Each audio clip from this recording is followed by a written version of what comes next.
Hello दोस्तों, कैसे हो आप लोग। I am Nalini Tyagi and today we are going to start a new topic which is coordinate geometry, यानी कि हिंदी में जिसे निर्देशांक ज्यामिति कहते हैं।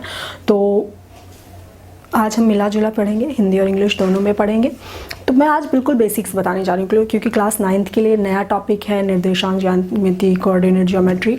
तो मैं बिल्कुल बेसिक्स से आपको बताऊंगी कि किस किस तरह से क्या क्या होता है। इससे पहले कि मैं लेक्चर शुरू करूँ, just want to request all of you please subscribe my channel कि मैं आपके लिए और अच्छे से वीडियोज़ बनाती रहूँ एंड आपको वीडियोज़ टाइमली देती रहूँ, आपका सिलेबस टाइमली ख़त्म कराती रहूँ। तो चलिए देखते हैं कि होता क्या है कोऑर्डिनेट ज्योमेट्री, निर्देशांक ज्यामिति, कार्टेशियन प्लेन। ये एक इंट्रो क्लास है तो पहले इंट्रो ही देंगे हम। तो निर्देशांक ज्यामिति में हमारे क्या आएंगे, यहाँ पे आपके पास 2D है, 2 डायमेंशनल, ठीक है, जहाँ पे सिर्फ 2 डायमेंशन की बात होगी, तीसरी डायमेंशन नहीं होगी। तो होता क्या है, हमारे पास एक होता है कार्टेशियन प्लेन। कार्टेशियन प्लेन जिसे हिंदी में कार्तीय तल कहते हैं। तो सपोज ये कुछ इस तरह से होता है, ठीक है। ये हमारा होता है एक्स एक्सिस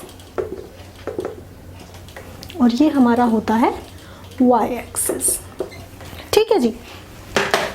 इस तरफ होता है नेगेटिव पॉजिटिव, इस ऊपर भी होता है पॉजिटिव, इधर होता है नेगेटिव एक्स एक्सिस और इधर होता है नेगेटिव वाई एक्सिस।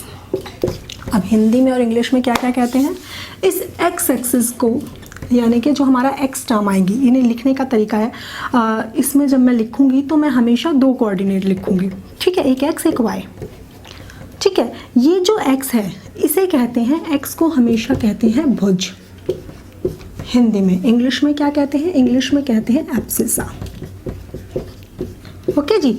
एंड ये जो दूसरा कोऑर्डिनेट है वाई कोऑर्डिनेट हमारा, इसे कहते हैं हिंदी में कोटि और इंग्लिश में क्या कहते हैं, ऑर्डिनेट। क्या कहते हैं, ऑर्डिनेट, ठीक है जी। एक्स भुज, वाई कोटि, इंग्लिश में X abscissa, Y ordinate. Clear है, ordinate and abscissa that means भुज एंड कोटि।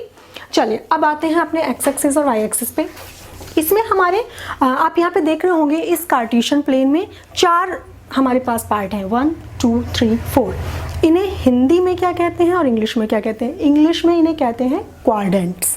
क्वाड्रेंट, क्वाड्रेंट मतलब जिसके 4 भाग होंगे। आप देख रहे हो इसको 4 भाग कर दिए तो इसलिए इसे क्या कहते हैं, क्वाड्रेंट। ये फर्स्ट क्वाड्रेंट,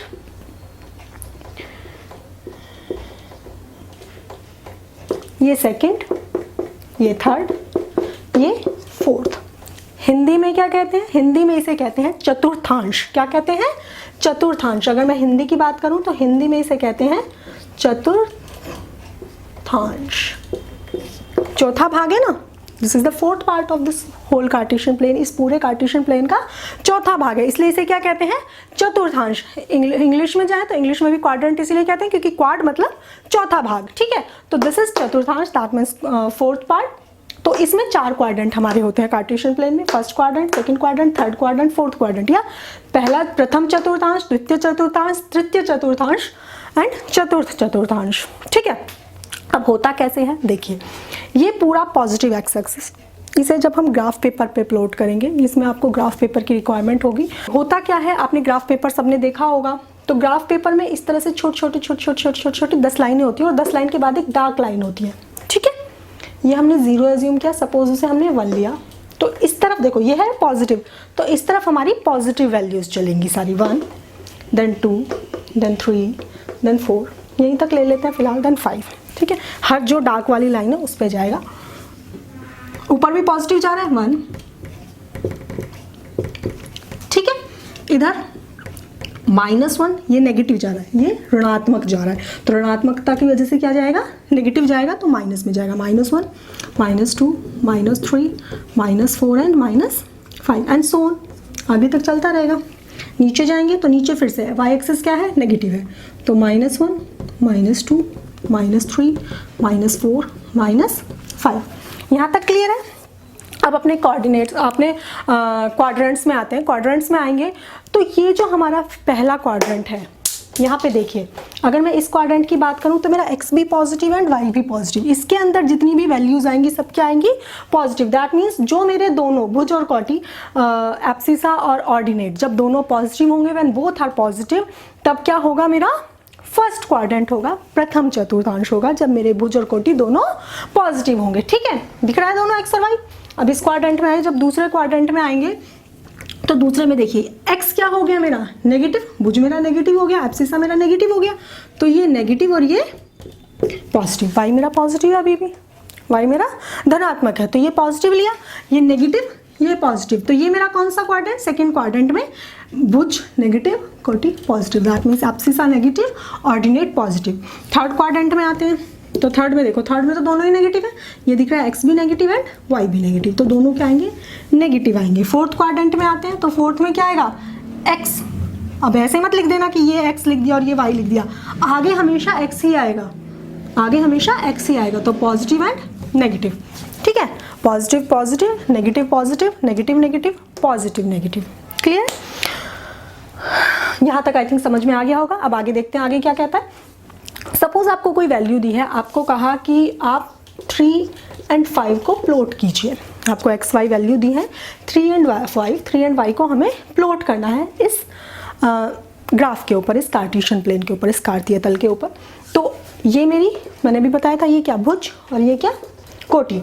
ठीक है जी, तो जब मैं 3, देखो दोनों पॉजिटिव हैं तो फर्स्ट क्वाड्रेंट में आएगा, दोनों पॉजिटिव हैं, पहले पॉजिटिव देखेंगे, दोनों क्या है पॉजिटिव है, दोनों फर्स्ट क्वाड्रेंट में आएंगे। अब तो यहाँ चलते हैं 1 2 और 3, ये 3 और ये 5, 1 2 3 4 और ये ऊपर कहीं होगा 5, यहाँ 5 लिख लेते हैं इसे वाई एक्सिस। तो अब ये तो x तो यहाँ है, y यहाँ है, इस तरह से लाइन नहीं ड्रॉ करेंगे, करेंगे क्या कि यहाँ पे एक लाइन जारी होगी ग्राफ में इस तरह से। ठीक है जी, तो और यहाँ पे इस तरफ से एक लाइन आ रही होगी, तो ये जो लाइन यहाँ पे कट करेगी, जो दोनों लाइन आके जिस पॉइंट पे आके कट करेगी, ये पॉइंट मेरा क्या होगा 3 और 5। क्लियर है इतनी बात। चलिए सपोज मैंने फिर से कहा 5 -5 एंड 4 और -5 ले लेते हैं। ठीक है, 4 और -5। अब सबसे पहले देखेंगे कि कौन सा क्वाड्रेंट है। x पॉजिटिव, तो x पॉजिटिव मतलब यही है, और y नेगेटिव मतलब ये वाला, मतलब फोर्थ क्वाड्रेंट है, चतुर्थांश है। 4 देखते हैं, x को कहाँ, इसे कहाँ देखेंगे x एक्सिस पे, कहाँ देखेंगे x एक्सिस पे देखा 4 यहाँ आया, y एक्सिस पे -5, y एक्सिस पे -5 कहाँ गया यहाँ। फिर से इस लाइन को इधर बना लेंगे, वो बढ़ी हुई होंगी ऑलरेडी, उसमें ग्राफ में बनी होती है, आपको सिर्फ वो पॉइंट ढूंढना है जहाँ पे ये दोनों लाइन्स एक दूसरे को कट करेंगी। तो ये मेरा पॉइंट क्या आ गया 4 और -5। आई थिंक इतनी बात समझ में आ गई होगी, क्लियर होगी। चलिए कुछ क्वेश्चंस देख लेते हैं, ये इसका बेसिक्स है। देखिए इसने कहा if point P has coordinates -6 and -2 then which quadrant is this. और हिंदी में अगर मैं कहूँ तो इसने कहा कि जो P के निर्देशांक -6 और -2 हैं, तो वो कौन से चतुर्थांश में पड़ेगा। तो अब बताओ कौन से चतुर्थांश में पड़ेगा, ये चीज़ आप खुद बताएंगे। कौन से चतुर्थांश में होगा, थर्ड क्वाड्रेंट में, तीसरे चतुर्थांश में, तृतीय चतुर्थांश में। क्लियर है। चलिए तो इसी तरह के क्वेश्चंस जो हैं इसमें इसी तरह के आएंगे, ये क्वेश्चन सब आप खुद से कर सकते हैं। अच्छा एक चीज़ और होगी, एक और छोटा सा पॉइंट यहाँ पे रह गया। सपोज अब ये तो हमें डायरेक्ट वैल्यू दे दी कि हमें ये कहा कि ये इस चतुर्थांश में, ये इस चतुर्थांश में, ये इस चतुर्थांश में। अब अगर उसने एक चीज़ और वो दे सकता है हमें, उसने मुझे कहा 0 और -2। अब बताओ 0 और -2 कौन से क्वाड्रेंट में लाई करेगा। अब देखो 0 x एक्सिस 0 दैट मीन्स यहाँ, और y एक्सिस -2 दैट मीन्स यहाँ।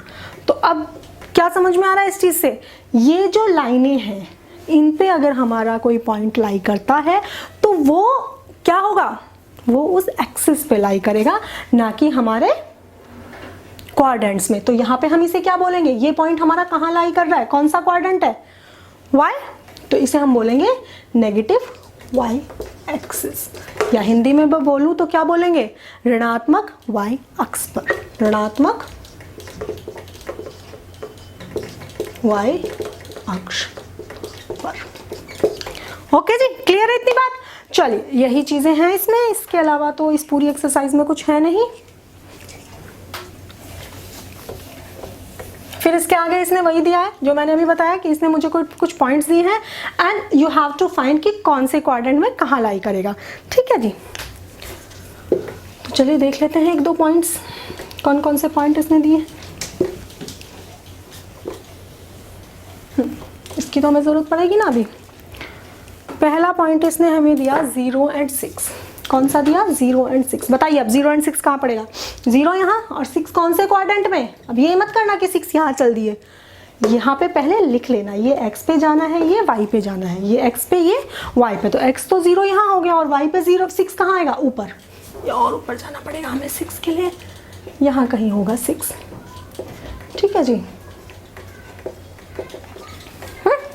और क्योंकि ये पॉजिटिव है इसलिए हम ऊपर जाएंगे, अगर ये -6 होता तो हम कहाँ जाते? नीचे जाते।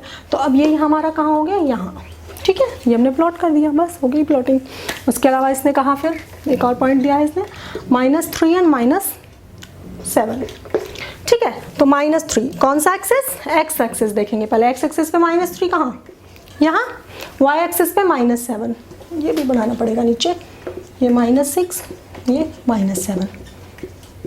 ठीक है जी।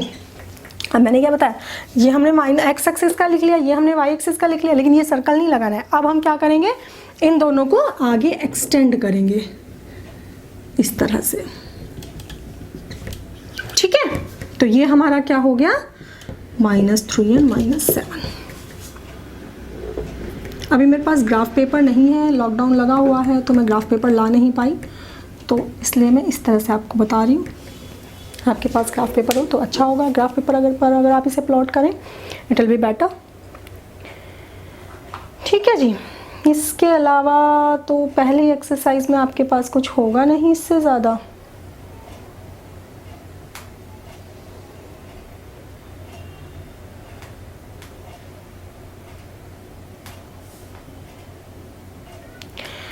इसके बाद हमारा सेकंड एक्सरसाइज में जो आएगा, फर्स्ट एक्सरसाइज में यही सब है, आई थिंक आप कर लेंगे अभी से। सेकंड एक्सरसाइज में आएगा हमारा डिस्टेंस फार्मूला, दूरी का फार्मूला, दूरी का सूत्र। मतलब आपको 2 पॉइंट दिए होंगे, उन दोनों पॉइंट्स के बीच की आपको डिस्टेंस फाइंड आउट करनी है, दूरी फाइंड आउट करनी है। आपको 2 पॉइंट दे दिए, सपोज मुझे कोई 2 पॉइंट दे दिए 6 और 4 एंड 2 और 3। ठीक है, इन दोनों के बीच की मुझे क्या निकालनी है? डिस्टेंस। तब हम लगाते हैं डिस्टेंस फार्मूला। डिस्टेंस फार्मूला क्या है? d = दूरी का सूत्र जिसे कहते हैं 2 पॉइंट्स के, 2 निर्देशांक के बीच की दूरी। यहाँ पे आप लिख देंगे 2 निर्देशांकों के बीच की दूरी। ठीक है, डिस्टेंस बिटवीन 2 पॉइंट्स। ठीक है, तो d हमारा क्या होगा? अगर ये हमारा x1 है और ये y1 है और ये हमारा x2 है और ये y2 है, तो डिस्टेंस का फॉर्मूला होगा √x2 - x1 का whole square plus y2 - y1 का होल स्क्वायर। ठीक है जी, ये डायरेक्ट फॉर्मूला लगेगा। अब हमें इस क्वेश्चन में, फर्स्ट एक्सरसाइज में हमें कार्टेशियन प्लेन की थोड़ी बहुत ज़रूरत पड़ेगी, ग्राफ पेपर की ज़रूरत पड़ेगी। इसमें हमें कुछ प्लॉट नहीं करना है, इसमें हमें डायरेक्ट फॉर्मूला लगाना है, वैल्यूज पुट करनी है and we have to calculate it. ठीक है, चलिए कैलकुलेट करते हैं। Then you will came to know कि किस तरह से करेंगे। फॉर्मूला आप लोगों ने लिख लिया होगा आई थिंक।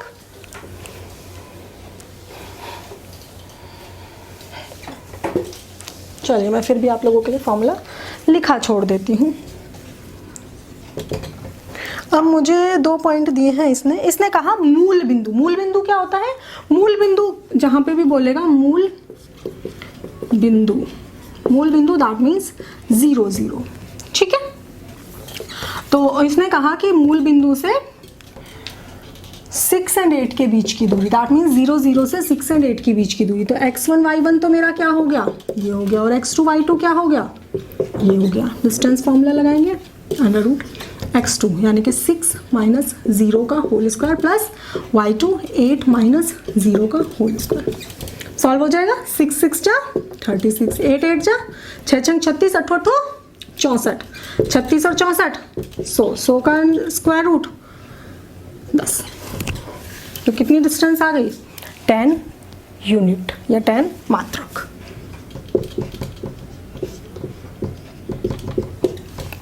ठीक है, जितनी भी दिया होगा, या इकाई भी बोल देते हैं, इकाई लिख सकते हैं हम यहाँ पे इसे 3/10 इकाई लिख सकते हैं। ठीक है जी, इंग्लिश में तो यूनिट लिखते हैं 10 यूनिट। आई थिंक समझ में आ रहे होंगे क्वेश्चंस। चलिए नेक्स्ट देख लेते हैं। अब इसने कहा, कहाँ है हमारा टेस्टर? टेस्टर बहुत खोता है भाई। अब इसने कहा कि दो पॉइंट हैं 2a and a and -3a। इन दोनों के बीच की आपको क्या निकालनी है, डिस्टेंस निकालनी है। फिर से ये x1 ये y1 ये x2 ये y2, ठीक है जी। चलो डिस्टेंस फार्मूला लगाते हैं। डिस्टेंस फार्मूला क्या था, मेरे साथ रिकॉल करेंगे, x2 माइनस x1 का whole square plus y2 minus y1 का होल स्क्वायर। हर बार लिखना फार्मूला ताकि याद हो जाए, वरना फिर पेपर में रहेगा मैम याद तो हुआ ही नहीं। तो याद करने के लिए फार्मूला हर बार बोलना, कॉल करो फॉर्मूले को, जितना कॉल करोगे उतना जल्दी याद हो जाएगा।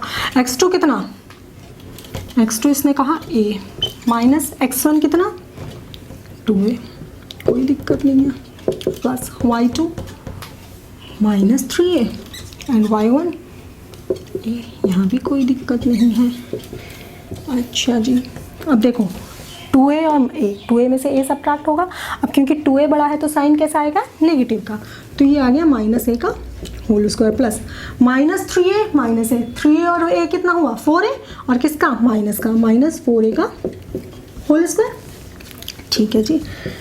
a का square a square plus 4a square that means 16a square, 16 and 1 add हो जाएगा, माइनस तो प्लस हो गया ना क्योंकि स्क्वायर था, तो ये कितना हो गया 17। तो a बाहर आ जाएगा और अंदर कितना रह जाएगा, अंडर रूट 17। ये हमारा आ गया आंसर। यूनिट लिख देंगे बाद में, यूनिट देनी है इसलिए हम यूनिट लिख देते हैं या इकाई लिख देते हैं। बात एक ही, आई थिंक बात समझ में आ गई होगी। अब आप इसके भी फॉर्मूलाज लगा के क्वेश्चंस करेंगे। अब एक एक क्वेश्चन तो मैं कराऊंगी नहीं, मैंने आपको पैटर्न बता दिया है, क्योंकि इतने टफ क्वेश्चंस हैं नहीं कि मुझे सारे क्वेश्चंस बताने की जरूरत पड़े। अब इसमें एक तरह का क्वेश्चन और बनेगा, दो तरह के क्वेश्चन मैंने बता दिए। एक आपको कहा होगा मूल बिंदु से दूरी, तो मूल बिंदु से दूरी की जब वो बोलेगा तो आप 0 0 से दूरी लेंगे। फिर आपको 2 पॉइंट दिए होंगे इस तरह से और आपको सॉल्व करके निकालना है। तीसरा पॉइंट वो किस तरह से दे सकता है, तीसरी वैल्यू वो क्या देगा, तीसरी वैल्यू में वो कहेगा कि आपको 2 पॉइंट दे दिए और कहा कि उन दोनों के बीच की डिस्टेंस ये है, ठीक है। उसने कहा कि 9 एंड 6 है एंड a एंड 2 है, और इन दोनों के बीच की डिस्टेंस जो है d इज इक्वल टू, इसने 5 यूनिट दे दी। या तो क्या कह सकते हैं, आप हिंदी में अगर लिखें तो दूरी इज इक्वल टू कितनी दे दी, 5 इकाई, ठीक है। अब इसने कहा कि ये 2 पॉइंट है मेरे a और b, a ये है b ये है, और इन दोनों के बीच की दूरी 5 यूनिट है, 5 इकाई है। आपको ये a कैलकुलेट निकाल के करना है, मुझे a बताना है कि a की वैल्यू क्या है। तो how would you find it, हम क्या करेंगे, डिस्टेंस फॉर्मूला लगाएंगे। चलिए लगाते हैं। d इज इक्वल्स टू हमें पता है क्या है, x2 माइनस x1 का whole square plus y2 minus y1 का होल स्क्वायर। ये हमारा हो गया x1 y1 और ये हमारा हो गया x2 y2, ठीक है जी। चलिए वैल्यूज पुट करते हैं, और d की वैल्यू कितनी है, कितनी दी है d की वैल्यू 5, तो इसे यहाँ 5 लिख लेंगे। x2 कितना, a माइनस 9 का होल स्क्वायर प्लस y2 कितना 2 माइनस 6 का होल स्क्वायर। अब कैसे सॉल्व करोगे, स्क्वायर रूट है, स्क्वायर रूट के अंदर वैल्यू, तो दोनों तरफ का वर्ग कर लो, दोनों तरफ का स्क्वायर कर लो। अब हम ये लिख देंगे स्क्वायरिंग बोथ साइड्स। और हिंदी वाले क्या लिखेंगे, हिंदी वाले क्या लिखेंगे, दोनों तरफ का वर्ग करने पर, वर्ग करना है, वर्गमूल नहीं। तो जब हम दोनों तरफ का वर्ग करेंगे तो ये 5 का स्क्वायर हो जाएगा और ये क्या हो जाएगा 5 का स्क्वायर हो जाएगा, a माइनस 9 का होल स्क्वायर प्लस 2 माइनस 6 का, 2 माइनस 6 तो 4 हो गया ना, माइनस 4 हो गया, माइनस 4 का होल स्क्वायर प्लस 16 इसका होल स्क्वायर। यहाँ से स्क्वायर से अंडर रूट कैंसिल हो गया, स्क्वायर रूट कैंसिल हो गया, और ये कितना हो गया 25, और ये कितना हो गया a स्क्वायर प्लस 9 9 81 माइनस 9 दूनी 18a प्लस 16। समझ में आया, a square plus b square minus 2ab। अच्छा जी, ये 81 और 16 ऐड होकर इधर आएंगे, माइनस होगा, और ये हमारी बन जाएगी एक क्वाड्रेटिक इक्वेशन जिसकी हमें वैल्यू फाइंड करनी होगी। बस हम इसे बिना होल स्क्वायर खोले भी कर सकते हैं, क्योंकि अभी तुम्हें कोऑर्डिनेट वो तो बताई नहीं गई है, द्विघात समीकरण तो अभी आपको पढ़ाई नहीं गई है, तो हम इसे बिना होल स्क्वायर खोले करते हैं। इसे हम क्या लिखेंगे, a माइनस 9 का होल स्क्वायर ही रहने देंगे प्लस 16। ये 16 उधर जाके सब्ट्रैक्ट हो जाएगा, ये 16 उधर जाके सब्ट्रैक्ट हो जाएगा। 25 minus 16 is equals to a minus 9 का होल स्क्वायर। जब कोई चीज़ इधर पॉजिटिव में होती है उधर जाके माइनस हो जाती है, पता है ये बात। चलिए 25 में से 16 सब्ट्रैक्ट हुए तो कितना आएगा, जल्दी बोलो, 9। ठीक है, अब दोनों तरफ का क्या करेंगे, स्क्वायर रूट करेंगे या वर्गमूल करेंगे। तो या फिर हम इसे क्या लिख सकते हैं, 3 का square is equals to a minus 9 का होल स्क्वायर। स्क्वायर से स्क्वायर कैंसिल, तो ये मेरा कितना आ गया, a minus 9 is equals to आ गया 3। तो a 9 उधर आके जाके ऐड हो जाएगा, तो a की वैल्यू कितनी आ गई, 9 और 3 बोलो 12 इकाई या 12। हाँ चलिए, that's all for today. If you like my video then please like share subscribe. अगर आपको इसमें कोई इशू आता है, कोई क्वेश्चन अटकता है, then you can definitely comment me in the comment section. और इसके आगे की और थोड़ा सा डिफ़िकल्टी लेवल बढ़ा के हम नेक्स्ट लेक्चर में करेंगे। That's all for today. If you like my video then please like share subscribe. Bye bye.